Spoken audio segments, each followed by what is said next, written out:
Assalamualaikum warahmatullahi wabarakatuh. Alhamdulillahi rabbil alamin.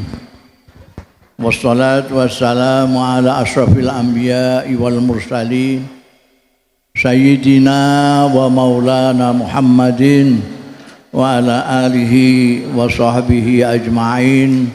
Amma ba'd. Hadratil afadil sadatil masyayikh wal asatidzah wal ustazat al aizza wa fil muqaddimah sahibul fadilah syekhu muassasati Nuril Kasyaf, ibu-ibu, bapak-bapak, saudara-saudara sekalian, khususnya para pengurus dan anggota Nahdlatul Ulama, Muslimat, Fatayat, Ansor, Banser, pokoknya segenap keluarga besar Nahdlatul Ulama yang saya cintai.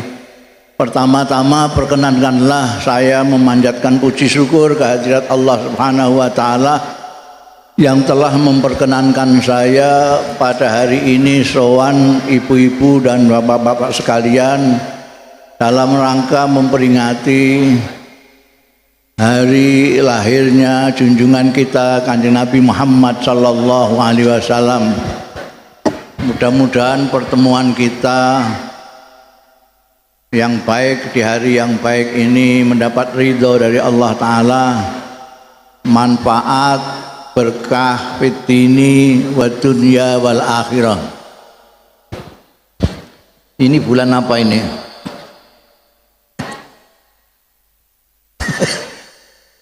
Dan Jumadil Akhir masih muludan ya. Ini kalau tidak NU tidak akan. NU itu cintanya kepada Nabi Muhammad sallallahu alaihi wasallam luar biasa, sehingga muludan memperingati hari lahirnya Nabi Muhammad sallallahu alaihi wasallam tidak harus bulan Rabiul Awal. Pokoknya bulan apa saja orang NU kalau bisa setiap malam Jumat memperingati hari lahirnya Nabi Muhammad sallallahu alaihi wasallam. Karena kalau kita ini mau menjagakan amal ya rada repot.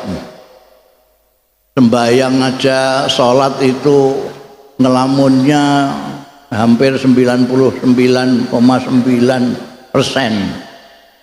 Mulai Allahu Akbar yang diingat itu isinya televisi semua itu.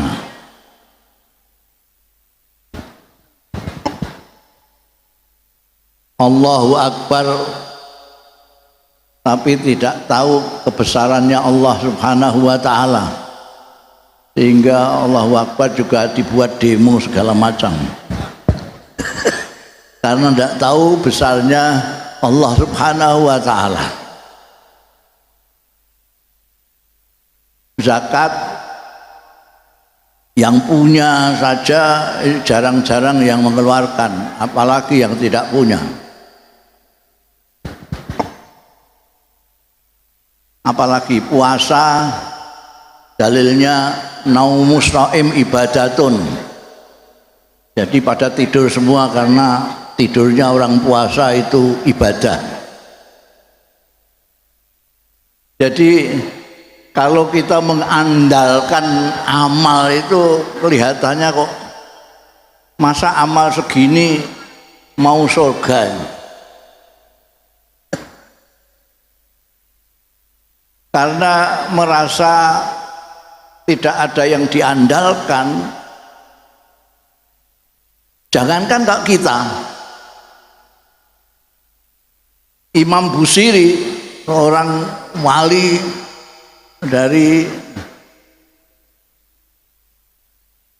Mesir itu, Imam Busiri itu saja tidak berani mengandalkan amalnya. Yang diandalkan adalah syafaatnya Rasulullah sallallahu alaihi wasallam.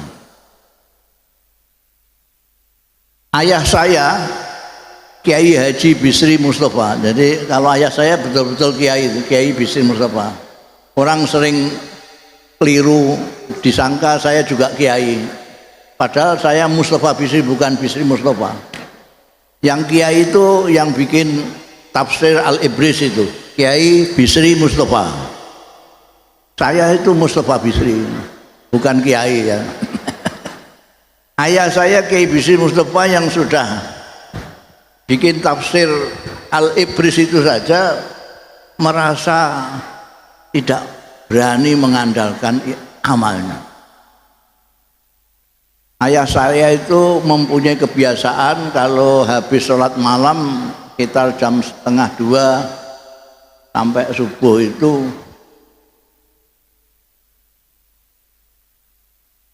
membaca pujian-pujian kepada Rasulullah Shallallahu Alaihi Wasallam. Yang dibaca biasanya dari burdahnya Imam Busiri, ya akramal khalqi mali man aluzu bi siwak. Itu diteriakkan malam-malam. Kalau bahasa Jawa namanya loap laup. Loap laup itu teriak-teriak, ya akramal khalqi mali man aluzu bi siwak. Wahai sebaik-baiknya makhluk, aku tidak punya sandaran perlindungan kecuali engkau. Kata beliau, saya mau mengandalkan sholat saya banyak ngelamunnya. Mau mengandalkan puasa saya banyak tidurnya. Jadi saya mengandalkan kemurahan hatinya Rasulullah Sallallahu Alaihi Wasallam. Saya khawatir nanti pada saat Allah Subhanahu Wa Taala tampil dalam asmanya Al-Adlu Al-Muntaqimu. Jadi sekarang ini Allah masih dalam tanda kutip tampil dalam asmanya Ar-Rahman Ar-Rahim. Makanya koruptor-koruptor itu ya masih cengenges, masih senyum-senyum, tidak diapa-apakan. Kita ini kalau ditanya siapa di antara kita ini yang tidak pernah berdosa, ngacung, tidak ada yang ngacung. Artinya semuanya merasa punya dosa. Seandainya setiap dosa kontan dihukum oleh Allah Ta'ala, kira-kira kita ini ada yang tidak terhukum?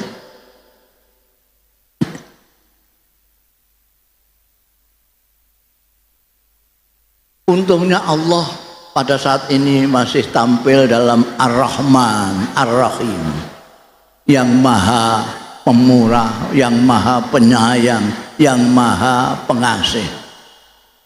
Nanti ada saatnya Allah tampil dalam asmanya Al-Adl. Adil itu yang baik diganjar, yang salah dihukum. Tidak seperti sekarang ini. Sekarang ini yang salah apa tidak dihukum apa. Anak Ar-Rahman. Nanti ada saat Allah tampil dalam asmanya Al-Muntaqim, sang pembalas. Yang berbuat salah dihukum sesuai kesalahannya, yang jahat dihukum sesuai kejahatannya. Ayah saya itu menggambarkannya itu nanti itu ketika Allah Subhanahu wa Ta'ala berfirman, aina mulukal ard, di mana penguasa-penguasa dunia?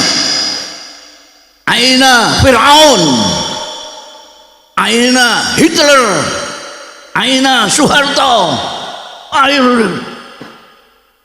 Saya takut, kata ayah saya takutnya kalau tiba-tiba ada pertanyaan, Aina Bisri.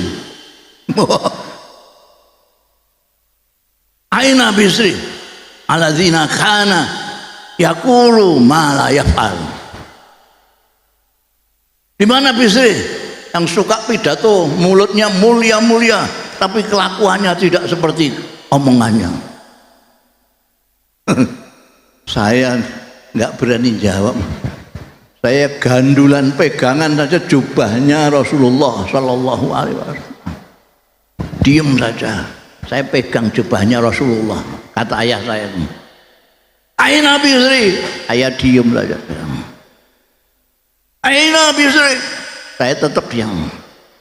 Lama-lama Rasulullah Sallallahu Alaihi Wasallam yang jawab, iya Rabb, huwa inti. Gusti, Bisri bersamaku. Oh ya sudah, ya sudah. Itu gambarannya ayah saya nanti itu begitu. Jadi yang diandalkan intinya beliau hanya mengandalkan pertolongannya, syafaatnya Rasulullah Sallallahu Alaihi Wasallam karena tidak bisa mengandalkan amal-amaliyahnya yang serba kurang itu. Saya kadang-kadang enak sekali ya, nanti saya ikuti aja lah, saya tak teriak-teriak selawat terus, nanti tinggal gandulan megangi jubahnya Rasulullah. Tapi kemudian dibantah oleh pikiran waras saya iya kalau tidak lalu diginikan sama Rasulullah, ini siapa ini pegang-pegang jubah? Tidak pernah mengikuti perilaku saya, ajaran saya dilaksanakan kadang-kadang, akhlaknya tidak mirip saya, pegang-pegang jubah saya. Jadi kita memang mengharapkan syafaatnya Rasulullah Sallallahu Alaihi Wasallam, tapi bukan tanpa modal apapun. Kita tidak bisa terus hanya mengandalkan Rasulullah nanti akan menyafaati kita, sedangkan sementara kita tidak pernah melaksanakan ajarannya Rasulullah, tidak mengikuti jejaknya Rasulullah Sallallahu Alaihi Wasallam. Padahal ajarannya Rasulullah Sallallahu Alaihi Wasallam kalau kita pikirkan itu tidak ada beratnya sama sekali. Kenapa? Karena ajaran Rasulullah Sallallahu Alaihi Wasallam itu ajaran manusia untuk manusia. Jadi apa yang mestinya kita lakukan sebagai manusia itu kalau kita lakukan itu sudah mengikuti ajarannya Kanjeng Nabi Muhammad Sallallahu Alaihi Wasallam. Apa kewajarannya manusia? Menyembah yang menciptakan, bukan menyembah yang diciptakan. Itu kewajaran manusia. Menghormati yang tua, itu kewajaran manusia. Menyayangi yang lebih muda, itu kewajaran manusia. Memuliakan istri, itu kewajaran manusia. Wong istri itu asalnya dilamar-lamar sendiri, istrinya juga dilamar mau sendiri. Jadi orang beristri itu dulu dicari sendiri, dilamar-lamar sendiri. Setelah jadi istrinya kok ditabokin, itu nggak manusia sama sekali itu. Dia yang ngelamar-ngelamar sendiri. Kalau dimuliakan itu wajar. Kalau dilamar lalu diajar, itu orang nggak manusia itu. Baik dengan tetangga, itu manusiawi sekali. Karena tetangga itu paling dekat. Dia sumber informasi. Kadang-kadang keluarganya belum dengar, tetangganya sudah. Kamu enggak melihat saudaramu di rumah sakit? Sampean kok tahu? Ya, saya yang antarkan tadi. Ibu-ibu kedatangan tamu, gulanya habis. Siapa yang dia? Tetangganya. Dek, saya pinjam gulanya sedikit. Ini ada tamu. Masa ada tamu gulanya habis? Telegram saudaranya di Surabaya. Tolong kirim gula. Tetangga. Jadi baik di tengah tetangga itu kewajaran manusia. Cari semua kewajaran manusia. Bahkan saya berani mengatakan kalau ada ajaran di mana manusia umumnya tidak bisa melakukannya, itu jelas bukan dari Rasulullah Sallallahu Alaihi Wasallam. Misalnya, bukan hanya ustadz itu, ustadz, kiai, gus, segala macam dipakai semua itu. Kiai, haji, gus, serbannya sak bantrek, jenggotnya sedada, lalu mengatakan kepada sampean semua, kalau ingin selamat dunia akhirat, puasalah Anda 2 hari 2 malam tanpa buka, tanpa sahur. Ini jelas bukan dari ajaran Rasulullah sallallahu alaihi wasallam. Kenapa? Karena itu tidak wajar sebagai manusia. Manusia loh ya, bukan sampean. Lain manusia dengan sampean. Wah, saya ya berat kalau suruh sholat begini nih. Oh, itu sampean. Umumnya orang tidak berat sama sekali. Yang saya maksud itu semua manusia. Itu maknanya Kanjeng Nabi Muhammad sallallahu alaihi wasallam itu perintahnya, ajarannya sangat manusiawi. Apalagi Rasulullah sallallahu alaihi wasallam bersabda, "Idza amartukum bi amrin fa'tu minhu mastata'tum." Atau kama qala Rasulullah sallallahu alaihi wasallam. Kalau aku perintahkan kepadamu sesuatu, laksanakan semampumu. Semampu ini yang membuat ringan itu, tidak berat. Kamu mau sholat, tidak bisa berdiri, duduk. Tidak bisa duduk, tiduran. Semampumu. Dan itu tidak pikirannya Rasulullah Sallallahu Alaihi Wasallam. Tahu itu wahyu dari Allah. Allah sendiri berfirman, ittaqullaha mastata'tum. Banyak mufassir yang mengatakan bahwa ittaqullaha mastata'tum ini menasakh, menghapus firman terdahulu ittaqullaha haqqa tuqatih. Tapi anehnya itu saya belum pernah mendengar khatib membaca ittaqullah mastata'tum. Yang dibaca selalu ittaqullah haqqa tuqatih. Takwalah kalian setakwa-takwanya. Kok enggak pernah takwalah kalian semampu kalian. Padahal banyak mufassir yang mengatakan haqqa tuqatih ini dinasih oleh ittaqullah mastata'tum. Kelihatannya khatib-khatib Jumat lebih galak dari Allah Ta'ala. Semampu. Dan Allah itu tahu kemampuan kita. Karena itu la yukallifullahu nafsan illa wus'aha. Tidak ada. Kalau sampean merasa keberatan, sampean harus meneliti diri sendiri. Saya ini masih manusia atau bukan? Sebab ada orang yang kelihatannya manusia, ganteng, kumisnya kayak Pak JK. Wah, teratur bagus ini. Tapi orang-orang pada bilang, hati-hati, dia buaya darat. Artinya dia bukan sempurna manusia, dia agak buaya. Ada orang cantik sekali, kayak artis ibu kota. Orang pada bilang, hati-hati, cantik tapi dia ular. Jadi kalau ular ya tentu saja tidak bisa mengikuti Kanjeng Nabi Muhammad sallallahu alaihi wasallam.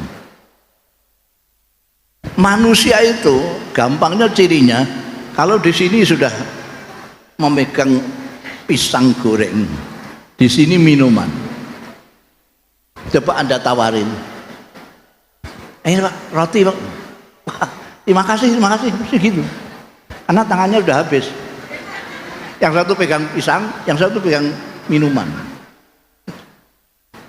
Roti Mas, tidak, terima kasih. Tapi kalau monyet enggak. Di sini sudah pegang pisang, di sini ya roti, ditawarin jambu, kakinya. Ada yang seperti itu. Kalau manusia kalau ada ya mirip-mirip monyet itu. Masa manusia masa serakahnya begitu, tangannya sudah habis, masa kakinya maju. Jadi Kanjeng Nabi Muhammad sallallahu alaihi wasallam, saya sering mengatakan, bahkan sekarang sudah viral, Nabi Muhammad itu manusia yang mengerti manusia dan memanusiakan manusia. Ini gampang sekali untuk saya memberikan gambaran Nabi Muhammad sallallahu alaihi wasallam. Kanjeng Nabi Muhammad itu manusia yang mengerti manusia, memanusiakan manusia. Banyak pemimpin yang kelihatannya manusia, tapi nggak ngerti manusia. Dia mengira kalau tidak seperti dia bukan manusia. Yang manusia itu yang seperti dia tok, yang tidak ya tidak. Pada ahli zikir, dia siang malam sukanya zikir. Ada yang ibtidak, baru saja mu'alaf baru masuk, minta ijazah sama kiai ini. Kiai, saya ini kok hatinya enggak bisa tenang, ini bagaimana? Kok saya diijazahin bacaan-bacaan apalah gitu. Kiai yang ini tadi, yang ahli zikir tadi, oh bagus, ini baca ya, ayat kursi ini dibaca 35.000 ya setiap habis sholat. Ini meskipun dipanggil kiai ahli zikir, dia bukan manusia ini, karena dia tidak tahu manusia, dikiranya manusia seperti dia semua. Ini orang yang dilihat dia. Kalau Kanjeng Nabi Muhammad sallallahu alaihi wasallam, sampean kalau kenal Kanjeng Nabi, ya Allah, Kanjeng Nabi itu menghadapi siapa sikapnya sesuai dengan siapa yang dihadapi. Karena itu kalau kita baca hadis-hadis Nabi itu banyak yang serupa tapi tidak sama. Ada yang misalnya, ausini ya Rasulullah, qala la taghdab. Kanjeng Nabi, saya mbok dinasihati. Nabi menasihati, jangan marah-marah, jangan suka marah. Ada lagi, ausini ya Rasulullah, qala la takdzib. Jadi Kanjeng Nabi menghitopi setiap orang sesuai dengan kondisinya, orang-orang yang dikhitopi itu. Kalau ini misalnya tingkatannya ibtidak, Kanjeng Nabi ibtidak yang dipakai. Naik sanawiyah lain lagi. Udah aliyah perguruan tinggi lain lagi. Silakan nambahin baca hadis-hadis itu banyak sekali. Itu perbedaan-perbedaan itu dikarenakan perbedaan yang dikhitabi oleh Rasulullah Sallallahu Alaihi Wasallam. Kadang-kadang kita itu menganggap bahwa hadis-hadis Nabi itu transkrip dari rekamannya Kanjeng Nabi. Bukan. Quran sendiri itu pun bukan transkrip dari apa yang disampaikan Kanjeng Nabi. Kanjeng Nabi bilang, innamal a'malu binniyat wa innamal likulli imri'in ma nawa. Terus direkam, terus ditulis. Enggak.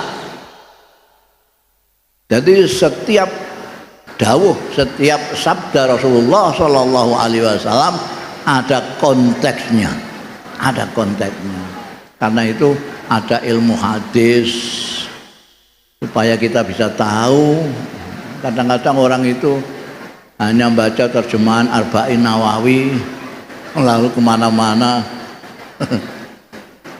mulang, jadi bingung semua yang diajarin itu. Ini kan Nabi Muhammad Sallallahu Alaihi Wasallam itu tahu kita, kekuatan kita, kelemahan kita, sehingga kita mengikuti Rasulullah Sallallahu Alaihi Wasallam tidak berat. Sekali lagi, kalau kita merasa berat, kita harus curiga pada diri kita sendiri. Kita kok disuruh baik sama suami, kok disuruh baik sama istri, itu kok berat sekali ya. Ini harus curigai. Orang disuruh baik sama istrinya kok berat, itu perlu dicurigai. Lah dulu kamu ngelamar ini ngapain? Ya untuk saya jadikan kawan hidup saya. Lah kok berat? Enggak manusia sampean itu. Apa coba dicari? Apa kira-kira yang memberatkan Anda melaksanakan apa yang diperintahkan? Kanjeng Nabi itu justru tidak tahan melihat kita berat, itu tidak tahan. Sehingga semuanya yang berat ini ada alternatif yang lebih ringan, ada alternatif yang lebih ringan. Saya kalau bepergian dari Jakarta sini ke Surabaya berat sekali saya. Sudah maunya bagaimana? Ya sholat duhur itu tidak usah 4 lah, 2 saja. Oke. Sembahyang duhur bisa dikosor 2 rakaat. Asar bisa dikosor 2 rakaat. Wah ini pekerjaannya banyak, nanti ketemu sana ketemu sini. Udahlah, sembahyang asarnya dijadikan sewaktu dengan pada waktu melaksanakan duhur. Itu jamak takdim. Keringanan-keringanan oleh Kanjeng Nabi Muhammad Sallallahu Alaihi Wasallam itu karena tahu batas kemampuan kita. Sudah begitu kok kita masih berat, gitu ya. Yang keterlaluan ya kita lah, kita. Seperti sholat itu, meskipun tidak boleh ditinggalkan, sholat tidak boleh ditinggalkan sama sekali. Tapi ada sholat-sholat dengan kondisi-kondisi tertentu. Ada sholat kondisi normal seperti yang kita laksanakan selama ini. Ada yang kondisi pada waktu kita bepergian. Ada kondisi ketika kita sakit dan seterusnya. Jadi kita harus bersyukur kepada Allah Subhanahu wa taala bahwa kita diberi hidayah oleh Allah Subhanahu wa taala untuk ikut Nabi Muhammad sallallahu alaihi wasallam. Ibu-ibu pernah mensyukuri ini? Pernah mensyukuri kenikmatan besar ini? Pernah mensyukuri kenikmatan diberi hidayah oleh Allah untuk ikut Nabi Muhammad sallallahu alaihi wasallam? Pernah? Kok diam saja berarti belum pernah. Kalau betul belum dimulaikan, bersyukurlah bahwa kita ini diberi hidayah oleh Allah ikut Kanjeng Nabi Muhammad sallallahu alaihi wasallam. Anda bayangkan saja, orang yang paling dekat dengan Rasulullah, dengan Nabi Muhammad sallallahu alaihi wasallam, dekat sekali. Tidak ada orang yang lebih dekat dari dia. Dia tetangganya Rasulullah. Sampai semua itu ribuan kilometer dari Mekah Madinah. Ini tetangga. Rumahnya hampir dempet dengan rumahnya Nabi. Dia paman saudaranya ayahnya Kanjeng Nabi.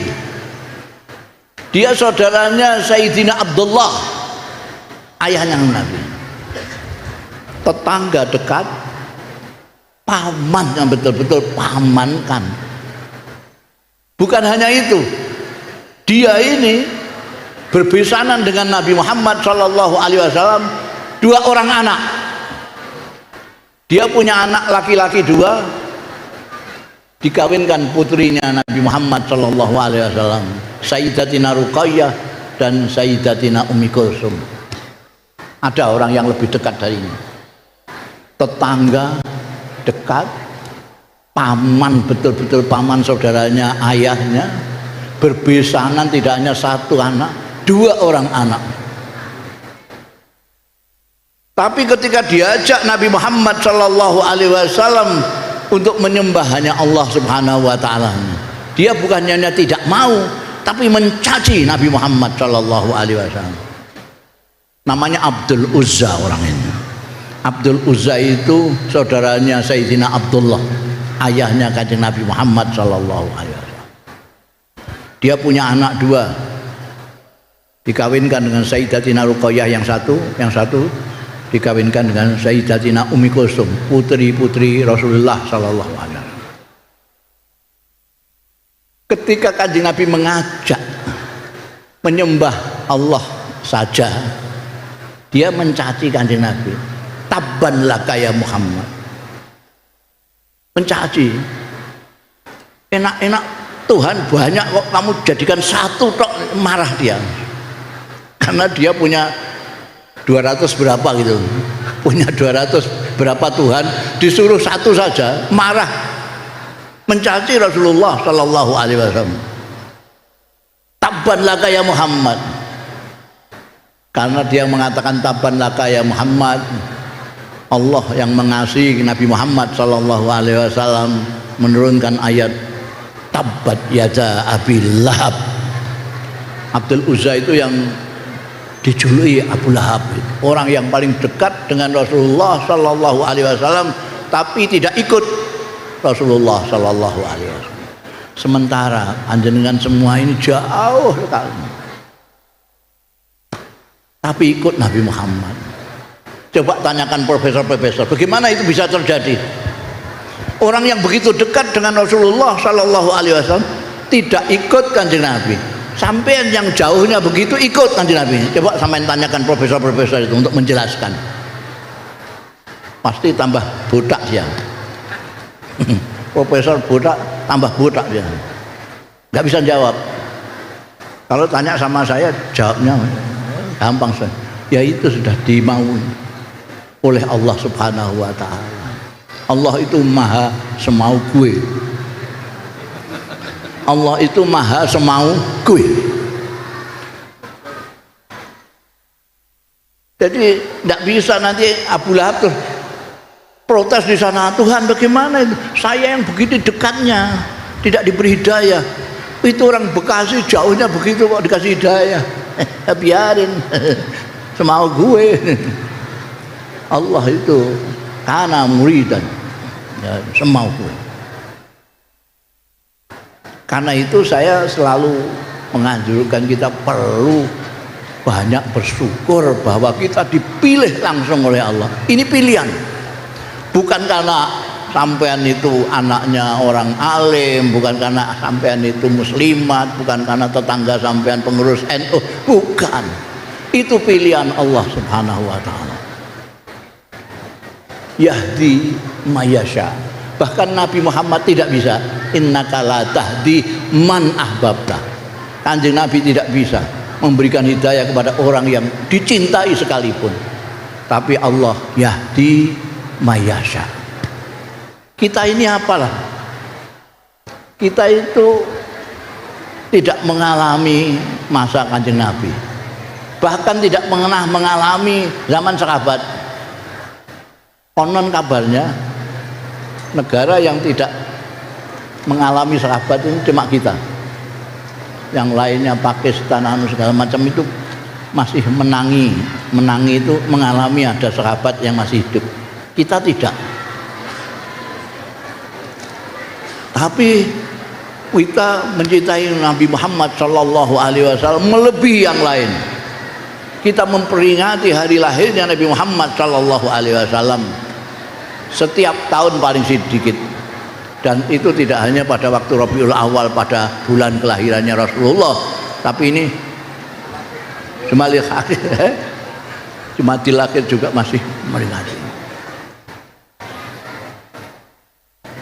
tentu saja karena kita mengharap akan mendapatkan syafaatnya Rasulullah Sallallahu Alaihi Wasallam nanti. Dan menurut riwayat itu kita berselawat kepada Nabi Muhammad Sallallahu Alaihi Wasallam. Itu Kanjeng Nabi Muhammad Sallallahu Alaihi Wasallam mendengar. Jadi kayak begini ini saya membayangkan Rasulullah itu hadir, melihat Anda sekalian yang menyintainya dan memperingati hari kelahirannya, meskipun bukan pada bulan beliau lahir, bukan bulan Rabiul Awal. Mudah-mudahan saja harapan kita ini betul-betul seperti itu adanya, kita nanti mendapat syafaatnya Rasulullah Shallallahu Alaihi Wasallam. Ibu-ibu, bapak dan saudara-saudara sekalian yang terhormat, seperti tadi saya katakan, kita memohon Allah untuk dapat syafaatnya Rasulullah, ya jangan tanpa modal sama sekali. Nah, modalnya apa? Modalnya ya sedikit-sedikit kita mengikuti jejaknya Rasulullah Sallallahu Alaihi Wasallam. Kanjeng Nabi Muhammad Sallallahu Alaihi Wasallam, kalau kita lihat di Al-Quran, pemberiannya Allah Subhanahu Wa Taala sendiri tentang beliau itu tidak ada yang memuji Rasulullah Sallallahu Alaihi Wasallam tentang ilmunya, tentang kedudukannya, apalagi tentang hartanya. Apa yang dipuji? Laqad kana lakum fi Rasulillah uswatun hasanah. Apa yang kita akan tiru dari Rasulullah? Di Quran tidak ada sanjungan Allah pada Kanjeng Nabi soal ilmunya, tidak ada.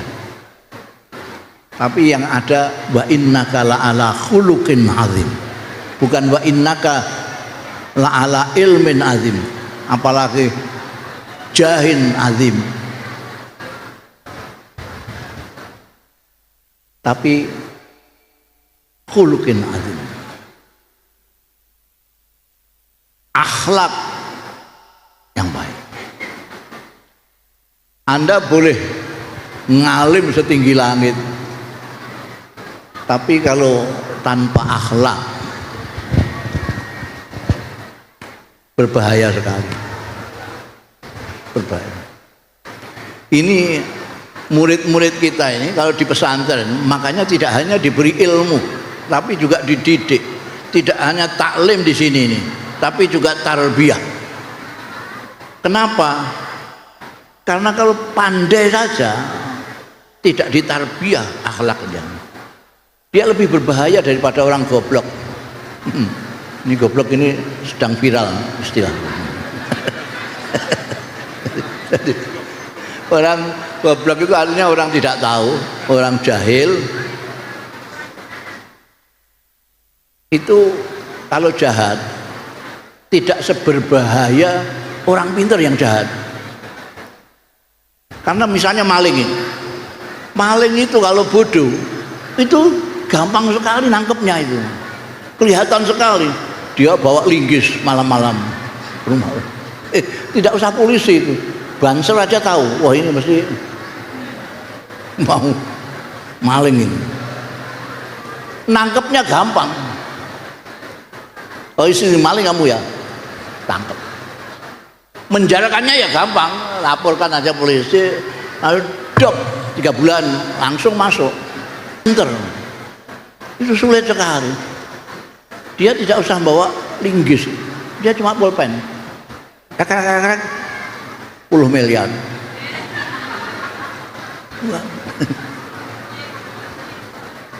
Sudah ketahuan, nangkepnya sulit. Sudah ketangkep, ngadilinya sulit.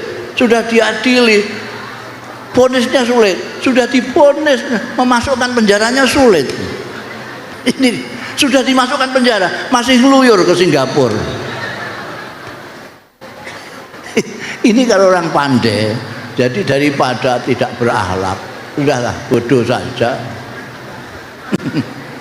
Kalau pandai tidak berakhlak itu bahayanya lebih.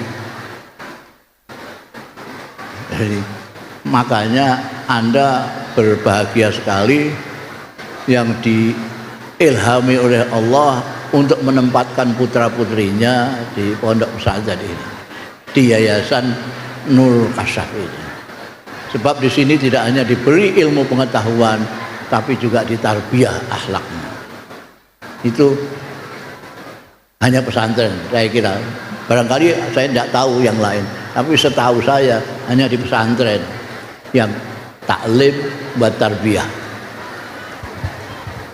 diberi ilmu dan dididik, ditunggui oleh kiainya.